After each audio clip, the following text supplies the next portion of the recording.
नमस्कार, बहुत स्वागत है आप सभी का। आप देख रहे हैं आपका प्रोग्राम कॉफी पर कुरुक्षेत्र। मैं हूं सौरभ शर्मा और उसकी तरह आपके साथ वो प्रोग्राम जब बातें करते हैं बिल्कुल खुल्लम खुल्ला आपको वो बताते हैं जो कोई नहीं बताता। आज भी वैसी कुछ बातें होंगी और आज हम कांग्रेस पार्टी की राहुल गांधी की बात करेंगे। राहुल गांधी आज बिहार में है। राहुल गांधी ने क्या बोला जिस पर नया हंगामा हो गया है, और राहुल गांधी की पार्टी का जो रुख वक्फ अमेंडमेंट बिल पर पार्लियामेंट के अंदर दिखाई दिया, और उसके बाद उन्होंने उसको सुप्रीम कोर्ट में चुनौती भी देने की बात कही। उनके नेता पहुंच भी गए। तो अब ये चर्चा तो बड़ी खुलकर पहले भी होती थी, अब और पुख्ता तौर पर होने लगी कि राहुल गांधी की पार्टी को मुसलमान वोट चाहिए। ये बात और ज्यादा जोर शोर से होने लगी जब आप एक नजर डालिए कि कौन कौन बोला पार्लियामेंट में उनकी तरफ से। मैं ये नहीं कह रहा हूं कि यही लोग थे, लेकिन प्रोमिनेंटली जो दिखाई दिए मुस्लिम फेसेस, इमरान मसूद सांसद हैं यूपी से, इमरान प्रतापगढ़ी राज्यसभा में है और नासिर हुसैन वो भी राज्यसभा में है। अब इमरान मसूद साहब का एक और स्टेटमेंट जो है वो बड़ा चर्चा में चल रहा है 2 दिन से, जिसमें उन्होंने कहा, वो यूपी में मुसलमानों से बात कर रहे थे, कुछ थी वहां पर, और उन्होंने कहा कि समंदर में बहुत बड़ा तूफान आया हुआ है, ये छोटी छोटी कश्तियां डूब जाएंगी, बड़े जहाज पर सवार हो जाओ। छोटी कश्तियां मतलब थी क्षेत्रीय पार्टियां, वो यूपी में थे तो अखिलेश यादव, बिहार में सोचेंगे तो आरजेडी तेजस्वी यादव, और बड़ा जहाज मतलब कांग्रेस पार्टी की। मतलब अब बंटने का समय नहीं है कि कुछ वोट उधर कुछ वोट इधर। कांग्रेस पार्टी के पीछे मजबूती के साथ मुसलमान का खड़ा होना बहुत जरूरी हो गया मुसलमानों के लिए। यह बात कांग्रेस पार्टी के नेता खुलकर अब कह रहे हैं, और इसी में याद कीजिए अध्यक्ष खड़गे जी का एक स्टेटमेंट है। उन्होंने भी कहा कि भाई इतनी ताकत बनाओ अपनी यूपी बिहार में कि अकेले लड़ सको चुनाव और अकेले जीत भी सको। इस सारे कॉन्टेक्स्ट के बीच राहुल गांधी का बिहार जाना, आज की यात्रा 1 महीने में तीसरी बार, इसकी हम लोग बात करेंगे। और पार्टी क्या मैसेज दे रही है मुसलमानों को भी, गैर मुसलमानों को भी, हिंदुओं को भी, इसकी चर्चा होगी। प्रदीप सिंह जी रोज की तरह हमारे साथ हैं। सर बहुत स्वागत आपका। विजय लक्ष्मी हमारी सहयोगी आज हमारे साथ प्रोग्राम में आई है। विजय बहुत स्वागत आपका भी। और दीपक चौरसिया जी आ चुके हैं। दीपक सर बहुत स्वागत आपका भी। सर पार्टी के प्लान में मुसलमान हैं, इसमें कोई शक नहीं है, और अब वो होल सोल भी चाहती है कांग्रेस पार्टी की मुसलमान हमारे ही पास रहे, डिवाइड ना हो। मैंने इमरान मसूद का स्टेटमेंट आपको बताया, लेकिन ये जो बड़ा ऑब्वियस दिखाई देता है, इसके बीच कुछ चीजें खटकती हैं। इनकी चर्चा हो रही है कि राहुल गांधी नहीं बोले वक्फ बिल पर, प्रियंका गांधी देश में ही नहीं थी, सोनिया गांधी राज्यसभा में नहीं बोली। इस पर केरल की एक बड़ी मुस्लिम बॉडी ने बड़ा एतराज जताया। प्रियंका गांधी के ना पार्लियामेंट में होने को तो उन्होंने काला धब्बा बताया है। IUML इंडियन यूनियन मुस्लिम लीग जो सहयोगी है कांग्रेस पार्टी की, वो इस पर उनसे नाराज है। तो क्या मैसेजिंग क्या है कांग्रेस की मुसलमानों को? कांग्रेस मुझे तो जो दिखाई दे रहा है 1986 से 86 से कंफ्यूज्ड है। हिंदू मुसलमान की 2 नावों के बीच में हमेशा नीचे गिर रही है। शाहबानों के मामले पर जो है सुप्रीम कोर्ट के जजमेंट को पलट दिया क्योंकि मौलानाओं का दबाव था। हिंदू वोट का दबाव पड़ा तो शिलान्यास करा दिया। ऐसी जगह पे शिलान्यास कराया जो विवादित क्षेत्र में आता था, डिस्प्यूटेड एरिया था कोर्ट के हिसाब से, वहां पर करा दिया। और ND तिवारी उस समय मुख्यमंत्री थे उत्तर प्रदेश के, तैयार नहीं थे कि क्या कर रहे हैं आप लोग। बूटा सिंह ने कहा कि राजीव गांधी ने कहा है कराना होगा। उनका मैं मुख्यमंत्री हूं, कोर्ट के आदेश के खिलाफ जाके कैसे करा सकता हूं? तो इससे आप अंदाजा लगाइए। और फिर जब उधर से दोबारा दबाव पड़ा तो शिलान्यास के बाद आगे जो है निर्माण रुकवा दिया। तो कांग्रेस के साथ ये पहली बार नहीं हो रहा। दूसरी बात, जो इमरान प्रतापगढ़ी की आपने बात कही, दरअसल वो कांग्रेस की इस समय स्ट्रेटजी है। इमरान मसूद सॉरी, वो स्ट्रेटजी है। वो ये है कि मुस्लिम वोट अगर हमको थोक में चाहिए तो हमको बीजेपी से नहीं लड़ना है, हमको रीजनल पार्टी से लड़ना पड़ेगा। ये बात खुल के कह दी उन्होंने। हाँ, जो कांग्रेस का कोई बड़ा नेता इस तरह से नहीं बोलेगा, क्योंकि भाई मुसलमान बीजेपी को तो वोट देता नहीं कि आप बीजेपी से छीन लेंगे, बीजेपी का कम हो जाएगा। आज कांग्रेस की जो दशा हुई है, वो 3 उसके जो वोट बैंक थे आज़ादी के बाद से, कोर वोटर जो मुसलमान, ब्राह्मण और उसके अलावा दलित, तो ब्राह्मणों को ले गई बीजेपी अयोध्या आंदोलन से, दलितों को BSP ले गई, कांचीराम का जो आंदोलन चला, और मुसलमान जो है 6 दिसंबर 1992 के बाद कांग्रेस से अलग होना शुरू हुआ। हालांकि पहली बार अलग तो जो है आप याद कीजिए तो 1977 में जब जनता पार्टी बनी थी तब हुआ था, और इसके संकेत 1967 से मिलना शुरू हो गए थे, जब मुसलमानों के एक बड़े वर्ग ने तय किया कि हमको एक पॉलिटिकल आउटफिट बनाना चाहिए जो किसी पार्टी का समर्थक ना हो, लेकिन जिस पार्टी में भी मुस्लिम कैंडिडेट अच्छा हो उसका समर्थन करें। लेकिन वो जो है संगठन चल नहीं पाया। उसके बाद 77 में जनता पार्टी आ गई और असली जो एक तरह से मोहभंग हुआ मुसलमानों का कांग्रेस पार्टी से, वो 6 दिसंबर 1992 के बाद से। इसलिए आप देखेंगे ये सब जो कानून बने, वो चाहे अभी वक्फ का कानून हो या फिर माइनॉरिटी कमीशन हो, इस तरह के जो कुछ भी बना, ये सब 6 दिसंबर 1992 के बाद ज़्यादातर बने हैं। अब कांग्रेस को लग रहा है कि उसको इन 3 वोटों में से एक वोट एक मुश्त चाहिए। एक आएगा तो दूसरा आ सकता है। वही पहले जो है अंडा की पहले मुर्गी वाली बात है कि कौन पहले आए। तो कांग्रेस को लगता होगा, मतलब जो बाहर दिखाई दे रहा है उसके आधार पर कह रहे हैं, कोई जानकारी नहीं है, लगता होगा कि सबसे आसान है मुसलमान को लाना, क्योंकि इस समय राष्ट्रीय स्तर पर मुसलमान खतरे के रूप में बीजेपी को देखता है। तो बीजेपी के विरोध में वो उसको ये लगने लगा है। और कर्नाटक और तेलंगाना 2 राज्यों के विधानसभा चुनाव उन्होंने स्पष्ट कर दिया कि मुसलमान थोक में कांग्रेस के साथ है। उसको लगता है कि राष्ट्रीय स्तर पर कोई पार्टी अगर लड़ सकती है बीजेपी से तो वो कांग्रेस पार्टी है। क्षेत्रीय दल अलग अलग राज्यों में हैं, वो कभी समझौता भी कर लेते हैं, कभी जो है खिलाफ भी हो जाते हैं। जैसे अब उत्तर प्रदेश में लीजिए बीएसपी इसीलिए जो है मुसलमानों की नज़र से गिर गई, बीजेपी के समर्थन से सरकार बना लिया। इसी तरह से चंद्रबाबू नायडू को देख लीजिए, तो जहां भी जो जेडीयू को देख लीजिए बिहार में। तो यही मेरा सवाल है सर, जब मुसलमानों का भरोसा कांग्रेस पार्टी जीतने में कामयाब रही राज्यों में भी और इवन लोकसभा 2024 में, तो इतने बड़े मुद्दे पर जिसको मुसलमानों ने, नेताओं ने या मुस्लिम रिलीजियस बॉडीज ने इतना हाइप किया, उस पर क्यों कांग्रेस ने मतलब साथ खड़ी हुई है, लेकिन मिक्स सिग्नल क्यों दिया? मेरे हिसाब से तो ये गलत स्ट्रेटजी थी। इसका कोई फायदा नहीं हुआ, मुसलमान नाराज हुआ। अगर इसके पीछे ये सोच थी कि शायद हिंदू वोट जुड़ जाएगा, तो वो तो होने वाला नहीं। ये उसी तरह से है जैसे बीजेपी कोशिश कर रही है लंबे समय से। और आप देखिए तो अडवाणी जी के समय से देखिए, जब वो जिन्ना की मज़ार पे गए पाकिस्तान, मुसलमानों का वोट लेने के लिए, सेक्युलर बनने के लिए ज्यादातर, हाँ, वोट लेने के लिए नहीं, सेक्युलर बनने के लिए। वही सेकुलर बनने का मतलब यही होता है कि मुसलमान हमारे खिलाफ वोट न दे, अगर साथ न दे तो भी कम से कम खिलाफ न दे। और वो इमेज जो जैसे अटल जी की थी, उस तरह की, अटल जी को कभी मुसलमानों ने वोट नहीं दिया, तारीफ बहुत करते थे, बहुत उनको जो है मॉडरेट मानते थे। आप जो बात कह रहे थे, जो जुड़ता है बीजेपी से उसका मुस्लिम आधार नहीं रह जाता, तो बीजेपी को कहां क्या मुस्लिम वोट मिलेगा? 2020 के विधानसभा चुनाव में जेडीयू इधर थी बीजेपी के साथ, 11 मुस्लिम कैंडिडेट दिए, 11 के 11 हार गए। और आप देखिए वहीं सीमांचल में जहां बीजेपी लड़ाई में नहीं थी, वहां ओवैसी के कैंडिडेट जीत गए, वहां मुस्लिम वोट का डिवीजन हुआ। आरजेडी के साथ नहीं गया मुसलमान वहां। तो आपको लगता है राहुल को बोलना चाहिए था, गांधी परिवार को खुलकर स्टैंड लेना चाहिए था? जो भी स्टैंड है, ठीक है, क्लियर कट स्टैंड लेना पड़ेगा। ये बीच वाला मामला जो है नहीं चलेगा। वही कहावत है पुरानी, आधी छोड़ पूरी को जावे, आधी मिले ना पूरी पावे। तो राहुल गांधी इस इशू के अंदर वैसे ही रहे। हालांकि प्रियंका को मैं इस बात का बेनिफिट ऑफ डाउट दूंगा, क्योंकि विजय लक्ष्मी इस बात को और तस्दीक से कंफर्म करेंगी कि प्रियंका का ट्रैवल करना बहुत पहले से तय था और वो इसके बारे में लोकसभा अध्यक्ष को सूचना भी दे चुकी थी। इसकी पार्लियामेंट से ज्यादा महत्वपूर्ण है नहीं, लेकिन पार्लियामेंट में ईद के तुरंत अगले दिन ये बिल चर्चा के लिए आ जाएगा, ये भी तय नहीं था। ये सरकार ने बाउंसर, 2 ही दिन बचे थे।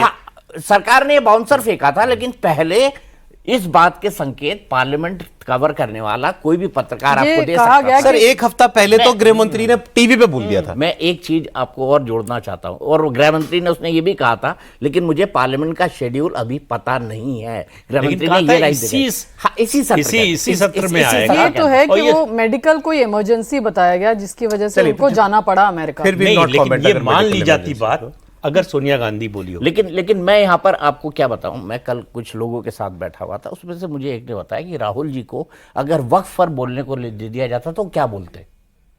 ये भी सोचिए, इसकी भी कल्पना कर लीजिए। अखिलेश यादव वक्त क्या से- बोले? अरे अखिलेश यादव कुंभ पे ले गए, बीजेपी के अध्यक्ष पर ले गए। बिल्कुल ठीक बात ये होती है खड़े होने की। बात खड़े होने की होती है ना, लेकिन खड़े होने का रिस्क। और अखिलेश जी दूसरा, यूपी में इस हैं। बात को भूलिए मत, अखिलेश जी यूपी के हैं। राहुल अखिलेश जी जी वक्त पर मुसलमानों को बहुत बेहतर ढंग से समझते हैं। शायद राहुल जी अभी उस भारत एक खोज के अंदर अभी भी लगे हुए हैं। मैं आपको साफ तौर पे कहना आप कह रहे हैं चाहूंगा, राहुल गांधी का वक्त पे बोलना रिस्क था। मेरे क्या वो उनका किसी पर भी बोलना, सॉरी मैं राहुल जी का असम्मान नहीं करना चाहता हूं, लेकिन उनका किसी भी विषय पर बोलना एक रिस्क है। क्योंकि आप देखेंगे सार्वजनिक तौर पर किसी नेता के जो सबसे ज्यादा मीम वायरल होते हैं वो राहुल गांधी है। आज अब वो भी हो गया। बीजेपी बना के आज भी हो गया है। अब बीजेपी बना के वायरल कर देती है, बीजेपी उसमें शरारत करती है, बीजेपी का आईटीसीएल करता है, मुझे ये नहीं पता। लेकिन आप कंजम्पशन के तौर पर, एक दर्शक के तौर पर जब आप देखते हैं तो आपको ये मिलता है। हाँ, लेकिन मैं इस बात को रूल आउट नहीं करता हूं कि वक्त में केरला का एक बड़ा सेक्शन जो कि क्रिश्चियन सेक्शन है और जो वहां पर बड़ा पावरफुल है, वो इस बिल का पुरजोर ढंग से समर्थन कर रहा था। मुझे हिंदुओं वाला सेक्शन इतना बड़ा नहीं लगता। अगला चैलेंज जो राहुल गांधी का है वो केरल के अंदर आने वाला है। कुछ ही वो भी तो नाराज हो गए सर, क्रिश्चियंस भी तो नाराज हो गए। क्रिश्चियंस कहाँ नाराज हुए? नहीं, उन्होंने कहा अब स्टैंड तो बिल के खिलाफ ही वो था। ये तो कह सकते हैं ना, विस्पर कैंपेन तो कर ही सकती है कांग्रेस पार्टी। देखिए राहुल जी नहीं बोले, देखिए प्रियंका जी वहां नहीं थी, देखिए सोना जी ने वोट तो दिया खिलाफ। वोट दिया सर, वोट। मैं तो सुप्रीम कोर्ट जा रहे हैं। मैं तो आपको और अभी भी सुप्रीम कोर्ट में कांग्रेस पार्टी मूव नहीं करी है। कांग्रेस पार्टी मूव करेगी ये कहा गया है, और उनके सीमांचल के एक सांसद से उनके नेता गए, मोहम्मद जावेद गए हैं। मोहम्मद जावेद इमरान प्रतापगढ़ी जा सकते हैं, वो भी एक पिटीशन लगा सकते हैं इंडिविजुअल कैपेसिटी में। Congress as a political party नहीं जाएगी, इंडिविजुअल्स जाएं और अपनी बात रखें। ये क्या कहानी रही फिर? मतलब देखिए, मुझे जो एक नॉन कांग्रेसी ऑपोजिशन के एक सांसद ने बताया कि बोलना था, लेकिन बाद में फिर तय हुआ कि ना बोलें। आरजी राहुल गांधी की स्ट्रैटेजी यही रही होगी कि हिंदू राहुल गांधी एक नेशनल पॉलिटिकल पार्टी के नेता हैं, लीडर ऑफ ऑपोजिशन हैं, तो उनकी जो छवि है एक सेक्युलर, उसकी बात कांग्रेस पार्टी करती है, राहुल गांधी भी करते हैं। तो शायद कांग्रेस अब ये बात समझ रही है कि राहुल गांधी को या गांधी परिवार को इन सब चीज़ों से दूर रहना चाहिए। आप ट्रिपल तलाक का बिल देखें तो राहुल गांधी ने कहा था कि हमारी सरकार आएगी, बिल वापस हम ले लेंगे। लेकिन इस बिल में अगर आप देखें तो गांधी परिवार से कोई सदस्य नहीं बोला सदन के पटल पर। गौरव गोगोई, जहां पर आसाम को केटर करते हैं, 30% काफी अच्छी आबादी मुस्लिम समुदाय की वहां पर है। नासिर हुसैन क्योंकि जेपीसी के सदस्य थे, इमरान मसूद क्योंकि जेपीसी के सदस्य थे, इमरान प्रतापगढ़ी क्योंकि वो कांग्रेस के माइनॉरिटी डिपार्टमेंट के चेयरपर्सन हैं। ये सब जो है कांग्रेस पार्टी ने, एक मोहम्मद जावेद बिहार में चुनाव आने वाले हैं, मुस्लिम चेहरा है, जेपीसी के भी सदस्य थे। तो इन तमाम जो लीडर्स हैं, जो राज्यों के लीडर्स हैं, उनको किया कि आप जाइए मुस्लिम्स की बात रखिए, लेकिन अपनी नेशनल लीडरशिप को इस सब से दूर रखा, ताकि एक मैसेजिंग, जो सर ने भी कहा कि शायद कंफ्यूजन है या फिर वो चाहते हैं कि वो मैसेजिंग ना हो कि हम सिर्फ एक समुदाय के साथ खड़े हैं, जो परिवार दिखाना है गांधी परिवार हिंदू मुसलमान नहीं करता। ये मैसेजिंग है। नहीं सवाल ये गजब बात है। नहीं खाए और गुलगुले से परहेज, ये गजब बात है। उससे भी बड़ी बात है कि ये कानून बनाए किसने? कांग्रेस पार्टी के ही तो बनाए कानून है भाई। अपनी सरकार के बनाए कानून तो को आप डिफेंड करने को भी तैयार नहीं है सर। तो नासिर हुसैन ने बोला ना कि बीजेपी ने तो सपोर्ट किया था दोनों टाइम जब ये बिल आए, तमाम बड़े नेता थे, तो उस समय तो इधर वाले भी उसके साथ थे। ये तब कांग्रेस की तरफ से दिया जाता है। उससे क्या, उधर वाले थे, ये आप उनको एक्सपोज कर रहे हैं, लेकिन अपने आप को भी। अरे हम आज का स्टैंड डिस्कस कर रहे हैं ना। आज बीजेपी खुलकर इधर है और कांग्रेस को डिसाइड करना था वो किधर है। देखिए, प्रियंका गांधी वाड्रा ने वोट नहीं किया, उनकी मेडिकल इमरजेंसी थी, लेकिन केरल में क्या संदेश जाएगा ये जरूर कांग्रेस पार्टी के तमाम नेताओं के बैक ऑफ द माइंड चल रहा था। केरल में, खासतौर से सेंट्रल केरल में क्रिश्चियनिटी जो है उसका, और केरल में अगले साल चुनाव है, बिहार में इस साल के अंत में चुनाव है, अगले साल के अंत में असम, केरल, पश्चिम बंगाल, इन तमाम राज्यों में चुनाव हैं। तो यहां पर जो है एक मैसेजिंग करने के लिए इन स्टेट्स के नेताओं को लिया गया, लेकिन एक गांधी परिवार जो सेंट्रल लीडरशिप है इसको दूर रखा गया। मुझे लगता है यही स्ट्रैटेजी। अभी आप बोल रही थी, मैं खबर ही दे देता हूं। कांग्रेस सांसद इमरान प्रतापगढ़ी ने वक्फ संशोधन बिल के खिलाफ सुप्रीम कोर्ट में याचिका दायर कर दी। इनके अलावा डीएमके की तरफ से ए राजा है, उन्होंने भी सुप्रीम कोर्ट में इसको चैलेंज कर दिया। और कुल मिलाकर के 12 पिटीशन सुप्रीम कोर्ट में इस कानून के खिलाफ। देखिए, कांग्रेस पार्टी रीजनल पार्टी नहीं है कि स्टेट वाइज जो है स्टैंड लेगी किसी इशू पर। नेशनल पार्टी है, उसको नेशनल पर्सपेक्टिव में जो है किसी भी इशू पर स्टैंड लेना पड़ेगा। अगर वो नेशनल पार्टी के रूप में बने रहना चाहती है तो। ये नहीं हो सकता केरल में चुनाव आ रहा है तो ये स्टैंड ले लेंगे, तमिलनाडु में आ रहा है तो ये स्टैंड ले लेंगे, और उत्तर प्रदेश में आ रहा है तो ये स्टैंड ले लेंगे। बट सर, मैंने भी राहुल गांधी को मुसलमान उस्मान बोलते हुए तो कभी नहीं, ज्यादा नहीं सुना। नहीं है, भाई, मतलब कानून पर मुसलमान ना बोले, कानून पर तो बोले। और ये जो अमेंडमेंट हुआ 2013 का, तब तो राहुल गांधी सांसद थे, उन्हीं की पार्टी की सरकार थी। ऐसा भी नहीं है कि आज से 30 साल पहले, 40 साल पहले हुआ। 1954 की बात करें तो बात समझ में आती है, 95 की भी बात करें तो समझ में आती है। 2013 में जो अमेंडमेंट उनकी सरकार ने, उनकी पार्टी ने किया, उसको राहुल गांधी डिफेंड नहीं करेंगे तो कौन करेगा? वो विजय लक्ष्मी बता रही है ना, ये तो इनसाइडर इन्फो दी है ना विजय ने भी, कि एक इंडिया ब्लॉक के किसी सांसद ने उनको बताया कि तय था राहुल गांधी का बोलना, लेकिन फिर एंड मोमेंट पर ये सोचा गया कि ये ना बोलें तो बेहतर है भाई, एक लार्जर नॉन मुस्लिम वर्ग को, हिंदुओं को ये मैसेज ना जाए कि हम लोग बहुत ज्यादा मुसलमान कर रहे हैं, राइट? और अभी भी इसीलिए शायद ये इंडिविजुअल बात तो ए.के. एंटनी ने कही थी, तब से आज तक तो कुछ हुआ नहीं। तो आप समझ लीजिए, अब कुछ तो सबक लिया उसका। लेकिन सौरभ, मैं एक बात यहां जोड़ना चाहता हूं। अभी 6 महीने पहले की बात है, प्लेसेस ऑफ वर्शिप एक्ट में as a political party Congress party supreme court गई है ये कहते हुए कि देश में सेक्युलरिज्म की रक्षा के लिए प्लेसेस ऑफ वर्शिप एक्ट 1992 को रहना चाहिए, यही उन्होंने कहा है। जब कांग्रेस पार्टी सार्वजनिक तौर पर, जहां उसे बोला नहीं गया है, वहां पर जाकर सुप्रीम कोर्ट में पिटीशन दायर कर सकती है, तो कम से कम यहां पर अपनी बात तो रख सकती है, वो भी संसद में किसी बिल पर चर्चा के दौरान। आप शब्दों को तय कर सकते हैं, आप हिंदू बोले, मुस्लिम बोले, सिख बोले, ईसाई बोले, ये तो राहुल गांधी जी के ऊपर डिपेंड करता है ना कि वो किस नैरेटिव को किस ढंग से ले जाते हैं। लेकिन सबसे बड़ी बात इस चर्चा के दौरान इंडिया ब्लॉक के सांसदों की सबसे बड़ी कमजोरी ये रही कि बिल के मेरिट पर कोई कुछ नहीं बोला। वो सिर्फ यही क्या बोलते रहे, वक्फ बाय यूजर क्यों खत्म कर दिया, वो यही बोलते रहे कि हमारी मस्जिदें छीन ली जाएंगी, हमारी ईदगाहें छीन ली जाएंगी, हमारे कब्रिस्तान छीन लिए जाएंगे। किस कारण से वो बिल का विरोध कर रहे हैं, इस पर किसी ने कुछ नहीं बोला। सर, बट सब कुछ हो गया, बिल पास भी हो गया, कानून भी बन गया राष्ट्रपति की मंजूरी के बाद। आपने खुद कहा कि राहुल गांधी ये मुसलमानों का भरोसा जीतने में कुछ हद तक कामयाब हो गए थे, तो वो इससे चला थोड़ी जाएगा। नहीं, शंका मन में शंका पैदा होती है कि हमारे लिए, भाई मुसलमान के लिए जो वक्त का समर्थन करते हैं, उनके लिए सबसे बड़ी क्राइसिस का समय है। उनके लिए ये 370 से बड़ा इशू है। ऐसे समय पर आप कोई स्टैंड ही नहीं ले रहे हैं, तो इससे आप समझिए कि हमारे ऊपर, उनको भाई अगर हम मुसलमान हो तो हम सोचेंगे हमारे ऊपर इससे बड़ा संकट आया तो क्या करेंगे। लेकिन सर, एक थॉट प्रोसेस ये भी है कि चलिए मुस्लिम कुछ भी हो जाए, मान लीजिए नाराज हो गया कांग्रेस पार्टी से, तो नाराज होके जाएगा कहाँ? तो एक थॉट प्रोसेस ये भी है कि मुस्लिम तो आएगा ही हमारे पास, हमें सेंधमारी इधर के वोट बैंक में करनी नहीं, ये गलत है। यही ये हालत इसीलिए तो हुई है कि जाएगा कहाँ, चला गया। आज बिहार में, यूपी में जो आपकी हालत है, इसीलिए तो मुसलमान चला गया कि नहीं, जहां ऑप्शन मिलेगा वहां चला जाएगा। मुझे सिर्फ ये लगता है कि उनकी स्ट्रेटजी में क्लैरिटी ऑफ थॉट की कमी थी, इसीलिए कांग्रेस इस कंफ्यूजन में आई है। और मेरे हिसाब से अभी भी मुझको ये लगता है, जितनी बातचीत और समझ मेरी है उसके हिसाब से, कि भाई केरल के क्रिश्चियन कम्युनिटी एक बहुत बड़ा इशू था, जिसको कहीं ना कहीं। अब आप थोड़ा, अब आप आज की खबर भी बात कर लेते हैं। राहुल गांधी आज बिहार में हैं, और बिहार में कन्हैया कुमार जो उनकी पार्टी के नेता हैं, वो बेगूसराय में थे आज, वो बिहार में एक पदयात्रा कर रहे हैं। वहां राहुल गांधी पहुंचे हुए थे, उन्होंने आह्वान किया था सफेद टी शर्ट पहन करके हमारे साथ आइए, पदयात्रा में आप जुड़िए। तो आज वो वहां पर उन्होंने कन्हैया कुमार के साथ कदम ताल भी किया। उसके बाद फिर पटना में उन्होंने एक संविधान सम्मान समारोह भी किया। वो ऐसी कई समारोह जो है वो उसमें वो कर चुके हैं। और वहां, अब आप कह रहे थे ना कि कुछ हो जाता है, राहुल जी जब बोलते हैं, आज फिर हो गया। अब वहां राहुल गांधी ने पहले कहा कि अमेरिका के राष्ट्रपति ने स्टॉक मार्केट की धज्जियां उड़ा दी हैं, आप में से कितने लोग स्टॉक मार्केट में पैसा डालते हैं? तो एक हाथ उठा। तो उन्होंने कहा 100 में 1 लोग। तो स्टॉक मार्केट आप लोगों के लिए नहीं है, आपका, उनका शब्द आपका औजार नहीं है, ठीक। फिर एक कोई केपी सिंह जी थे, वो आज मशहूर हो गए, आज केपी सिंह जी वायरल हो गए।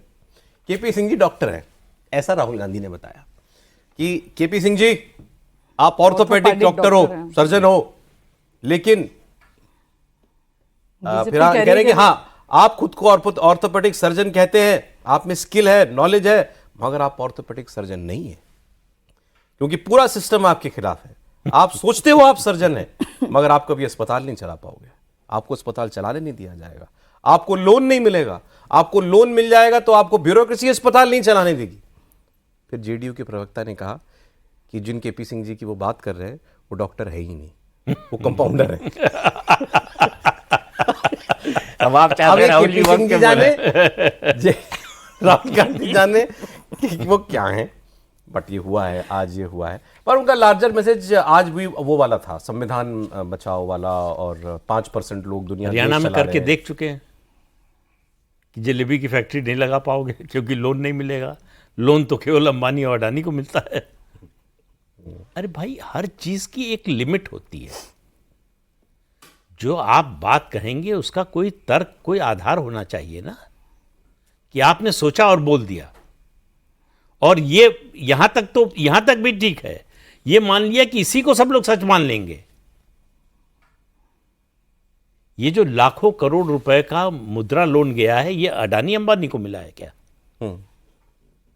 तो अगर आपके पास बेसिक डेटा नहीं है, आपको कोई बताने वाला नहीं है, आपके यहाँ इतना एक्सपीरियंस जो है, एक्स फाइनेंस मिनिस्टर है, उन्हीं के कॉलम अगर पढ़ लेते, वीकली कॉलम जो आता है, तो भी आपको समझ में आता कि क्या हो रहा है। बट सर, कांग्रेस में बिहार में मेहनत तो कर रही है, राहुल गांधी रेगुलरली जा रहे हैं। अब आप देखिए कैसी मेहनत कर रही है।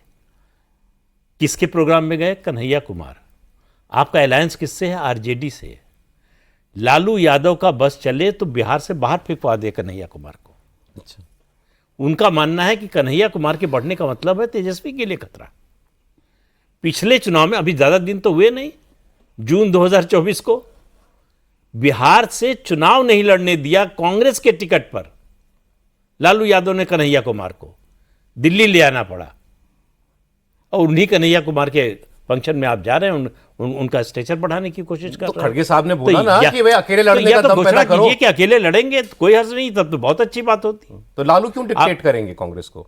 तो ये तो कांग्रेस तय करे ना कि क्यों डिक्टेट हुई। इसीलिए राहुल गांधी और ये सब कुछ कर रहे हैं ना, तो क्या खराबी है? नहीं, कोई खराबी नहीं है अगर वो डिक्लेयर करें कि अलग लड़ेंगे, हम अलायंस तोड़ रहे हैं, तब तो बिल्कुल ठीक है। अलायंस में भी रहेंगे और अलायंस का सबसे बड़ा नेता जिसको नापसंद करता है उसके साथ भी खड़े होंगे। ये दोनों चीजें कैसे साथ चल सकती हैं? मैं इसमें वैसे एक इंफॉर्मेशन दे दूं सर मैं बस, कि ये बड़ी चर्चा थी कि वहां अपना प्रभारी बदला, कांग्रेस ने प्रदेश अध्यक्ष बदल दिया, लेकिन कोई लालू जी से मिलने नहीं गया। जो रिवायत है कि आप गठबंधन के बड़े पार्टनर हैं तो उनके यहाँ एक बार मिल के आते हैं, शिष्टाचार है। राहुल गांधी की पदयात्रा से पहले जो कृष्णा लवरू हैं वो लालू यादव से मिल लिए। अच्छी बात है, लेकिन आप ये भी देखिए कि उन्हीं राहुल गांधी की इफ्तारी हुई लालू यादव की इफ्तारी में कांग्रेस का कोई नेता नहीं गया। ये बड़ी खबर बनी कि कांग्रेस के बड़े बड़े नेता इस इफ्तारी से दूर रहे।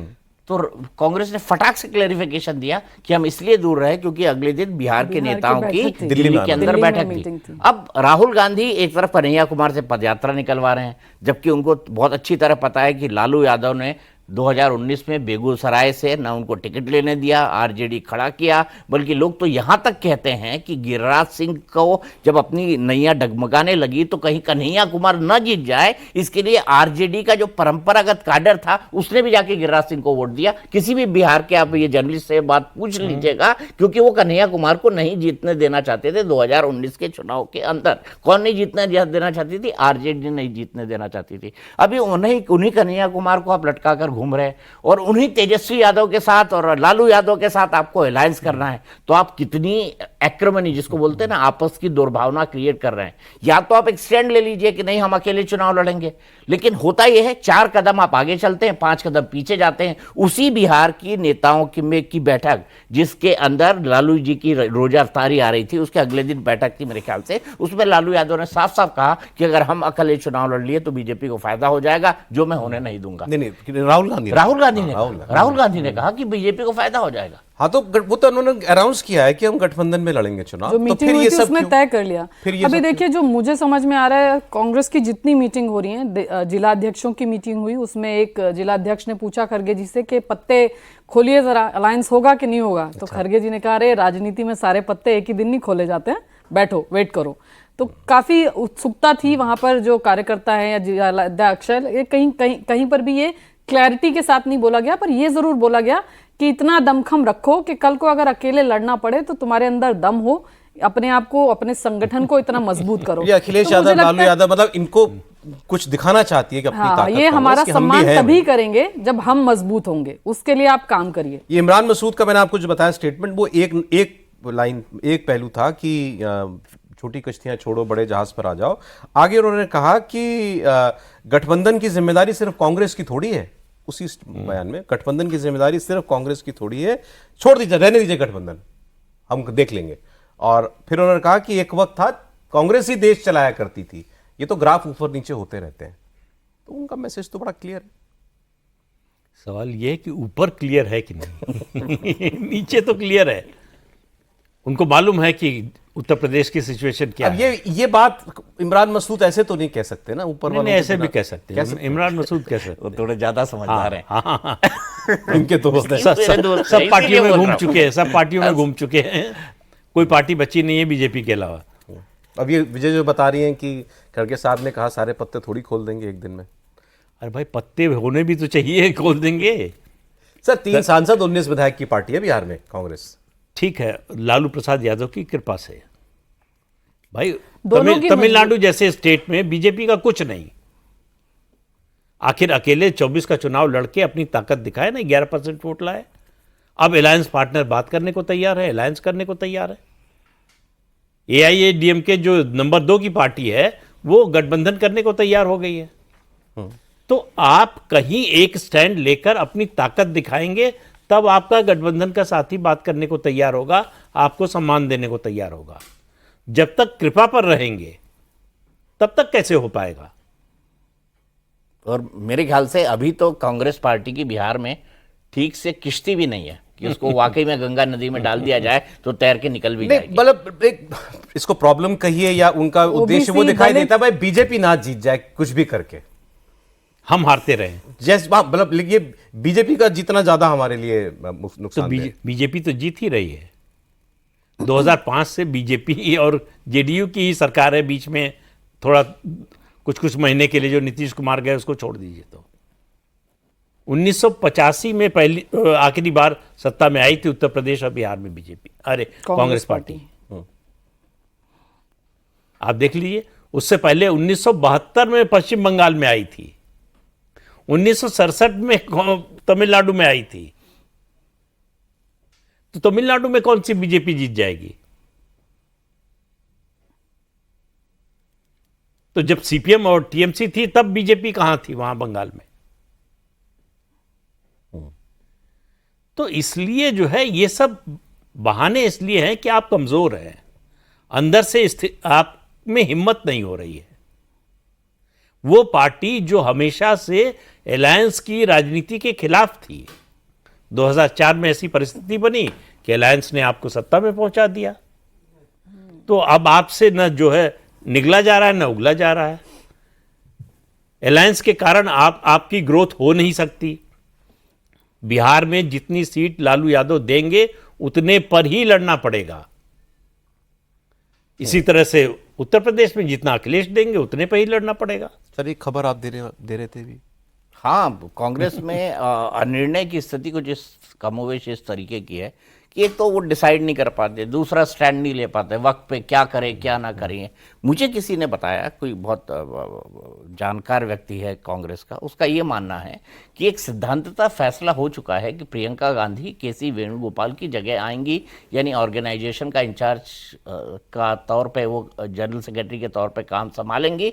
लेकिन ये फैसला इम्प्लीमेंट नहीं हो पा रहा है क्योंकि कई लोग इंक्लूडिंग केसी वेणुगोपाल, इंक्लूडिंग राहुल गांधी और एक हद तक मल्लिकार्जुन खड़गे जी कंफ्यूज हैं कि इस फैसले को इंप्लीमेंट किया जाए या ना किया जाए। केसी वेणुगोपाल की जगह ऑर्गेनाइजेशनल सेक्रेटरी प्रियंका गांधी जी, ऐसा कहा उन्होंने मुझे।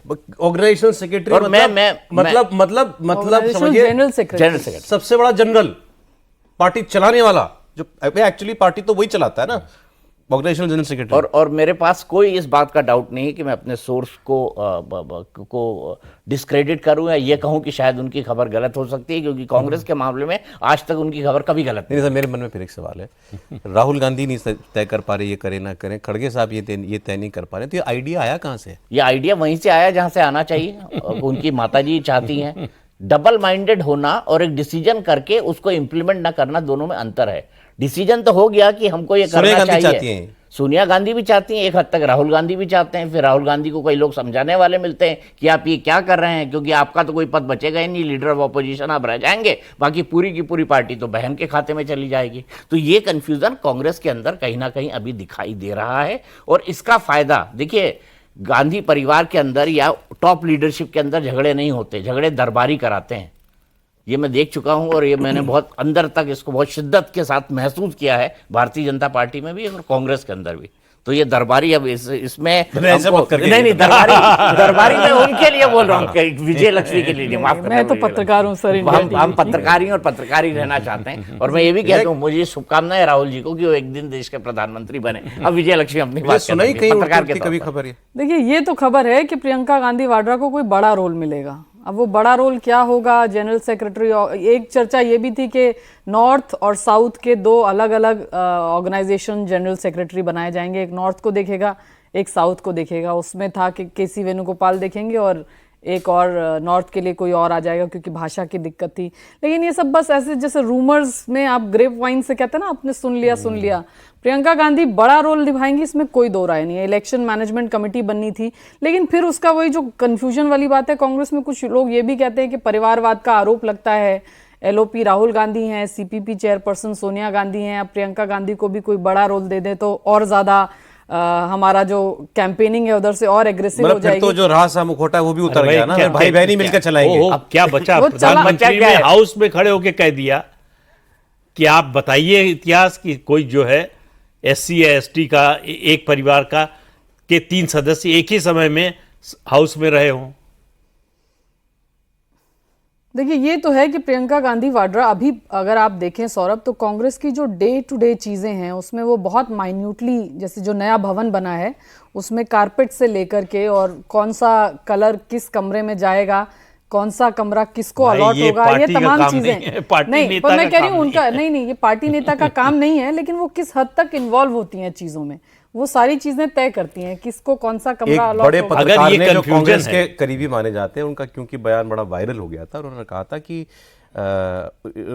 Priyanka Gandhi is worse than Rahul Gandhi. उनके वर्ड्स हैं, she considers herself a political डायनेस्ट।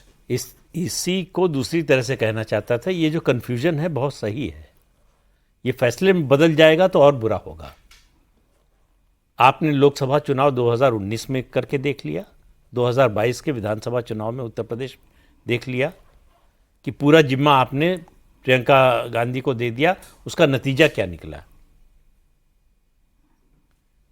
एक सीट आई लोकसभा में, राहुल गांधी अध्यक्ष रहते हुए चुनाव हार गए। तो प्रियंका गांधी वाली मुट्ठी खुल चुकी है, आप कह रहे हैं? खुल चुकी है, पूरी तरह से खुल चुकी है। और जो कुछ उसमें बचा था वो 22 में जब उनको सर्वा प्रभारी बना दिया गया, इंचार्ज बना दिया गया उत्तर प्रदेश का, सब कुछ उन्होंने तय किया, टिकट से लेके पदाधिकारी तक, कैंपेन तक, सब कुछ। बट ये वो उनकी महत्वाकांक्षा है ना भाई, परिवार तय करता है भाई, लड़की भी तो कुछ करेगी। ये अभी जो ठीक है भाई, वो तो परिवार के अंदर की बात है, परिवार की पार्टी है। परिवार की पार्टी है, तो वही हाल होगा जो है। अभी जो कन्वेंशन है कांग्रेस पार्टी का, कल सीडब्ल्यूसी की बैठक होगी, तो बताया जा रहा है कि प्रियंका गांधी का रोल क्या होगा इस पूरे अहमदाबाद में ना, अहमदाबाद में जो कांग्रेस वर्किंग कमेटी मीटिंग है और परसों कन्वेंशन है, नेशनल कन्वेंशन। इसके बाद शायद उनके रोल को लेकर के कुछ क्लैरिटी आए, क्योंकि इसमें तमाम चीज़ों पर चर्चा होगी, संगठन से लेकर बाकी तमाम चीज़ों पर।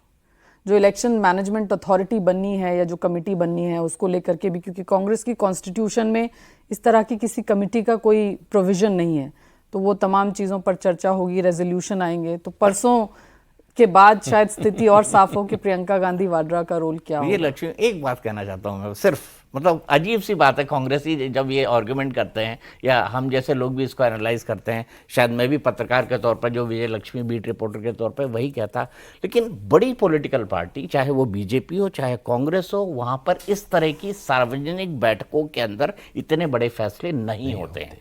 ये घोषणा फैसले- होती है, फैसले तो हो चुके होते जी हैं। जी हाँ, जी हाँ। तो मुझे बड़ा डाउट लगता है इसके बारे में, लेकिन हाँ, ये जो इसने कहा है विजय लक्ष्मी ने कि उसको भी ये खबर है कि प्रियंका गांधी का रोल बड़ा होगा, तो मैंने तो आपको बताया कि मुझे किस परिप्रेक्ष्य में वो लगता है और क्यों लगता है। ये तो है कि बड़ा रोल कोई होगा, इस तरह की बात, इस तरह की चर्चा है कांग्रेस के खेमों में। ये तो फिर तो मैं जो पहले कह रहा था कि मतलब फिर आइडियोलॉजिकली लीडर राहुल गांधी और पार्टी चलाएंगी प्रियंका गांधी, यही सेटअप सोचा गया है पार्टी के हाँ, लिए। संगठन पर प्रियंका गांधी की संगठन ज्यादा पकड़ संगठन होगी। पर अब देखना होगा कमांड कि तो प्रियंका इससे गांधी की। परिवारवाद का आरोप कम कैसे हो जाएगा? क्या फर्क पड़ता है उससे सर? तो लगाने में लगाते फिर रहे। तो उसके बारे में चर्चा ही नहीं करनी चाहिए फिर। और ये कोई आज की बात नहीं है, ये शायद लेट 30s या अर्ली 40s में की बात है। मोतीलाल नेहरू, जवाहरलाल नेहरू, कमला नेहरू और विजय लक्ष्मी पंडित के पति रजत पंडित, ये 4 लोग कांग्रेस वर्किंग कमेटी के सदस्य रहे एक ही समय में। तो परिवारवाद का आरोप लग जाएगा, ये तो कोई बात ही नहीं हुई। भाई सवाल यह है कि आपको फैसला लेना है। ये फैसला ले भी ना, ये सेटअप क्या कुछ कर पाएगा? ये तो पहले सेटअप बने तब पता चलेगा। सर वो दौर अलग था, ये दौर अलग है। आप ऑपोजिशन में बैठे हैं, 3 टर्म्स आप सत्ता में नहीं आ पा रहे हैं, तो क्या वो जो डिसीजन मेकिंग अंदर से भी तो कुछ चीजें आ सकती हैं ना, कांग्रेस के नीचे की लीडरशिप से। सुनता कौन है उसको? तो जो ये नीचे की लीडरशिप है उनमें से कितनों की हिम्मत है कि जाके परिवार के किसी सदस्य के सामने कुछ बोल सके? लेकिन ये एक थॉट प्रोसेस है कि भाई नहीं, परिवारवाद। हम थॉट प्रोसेस से कोई हमको ऐतराज नहीं है, होना चाहिए ऐसा, लेकिन उसका नतीजा क्या होगा? हाँ, कि मतलब पीछे कदम खींचेंगे या आगे और डिसीजन ये लेके फैसला, बढ़ेंगे। ये फैसला परिवार का या देखिए, 5 गांधी लोगों का, परिवार को लेकर सौरभ कोई मैं- कांग्रेस में कुछ बोलता नहीं है, बोलते फैमिली हैज टू डिसाइड। वही कह रहा हूं। अब फैमिली हैज टू डिसाइड कि पार्टी क्या करेगी या पार्टी में फैमिली का कितना दखल होगा, तो फिर पार्टी के लोग क्या कर रहे हैं? ये डिसीजन पार्टी का होना चाहिए। पार्टी ये से आवाज ये आए कि नहीं, हमें प्रियंका जी चाहिए, प्रियंका जी लीड करें, राहुल जी हमें विचारधारा देने वाले हैं, प्रियंका जी पार्टी संभाले। ये अगर नीचे से आवाज आए तो समझ में आती है, लेकिन जो आपने कहा फैमिली हैज टू डिसाइड, तो फिर क्या रह गया? ये फैमिली हैज, ये जो थॉट प्रोसेस में बता रही हूँ ना, ये भी कांग्रेस के लोग ही जो आके हमें बताते हैं, जिनकी हिम्मत शायद ऊपर जाके कहने की ना हो, लेकिन जो ऐसा सोचते हैं कि ये परिवारवाद या ऐसा नहीं करना चाहिए, कुछ और मजबूत लोग आए, जिनको लगता है कि यूपी उनको दिया वो अच्छे से नहीं कर पाई, कुछ और सक्षम लोगों को आगे लाया जाए। तो ये एक थॉट प्रोसेस है। अब ये थॉट प्रोसेस कितना इम्प्लीमेंट होता है, ऊपर वालों को कितना समझ में आता है, वो तो खैर कि कोई नॉन गांधी परिवार से निकल के कहीं और चीजें चली जाएं, वो तो नहीं हो रहा है कांग्रेस पार्टी में। दैट्स अभी तो वो, मुझे नहीं लगता ऐसी कोई संभावना भी है।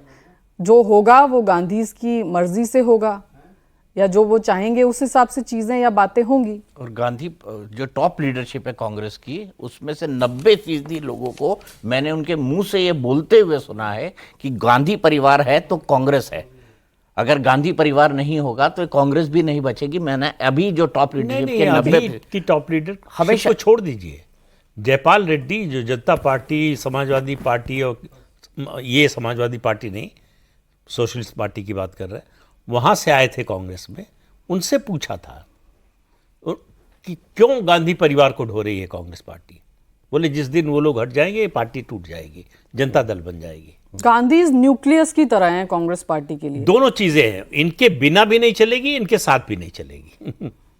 आप सर अजीत वाली बात कर दी तो हाँ, लिक्विड ऑक्सीजन के लिए। लिक्विड ऑक्सीजन में डुबो के मारो, लिक्विड जीने नहीं देगा, ऑक्सीजन मरने नहीं देगी। वही हाल है कांग्रेस पार्टी का। ठीक है सर, अब देखिए ये अब तो भाई 2 लोगों ने बात कह दी है कि ये कुछ बड़ा फैसला होने वाला है कांग्रेस पार्टी में। इंतजार करते हैं सर। बहुत शुक्रिया सर, आज समय इतना ही था। प्रतीक जी बहुत धन्यवाद आपका, विजय बहुत शुक्रिया आपका प्रोग्राम में आने के लिए, दीपक जी बहुत धन्यवाद।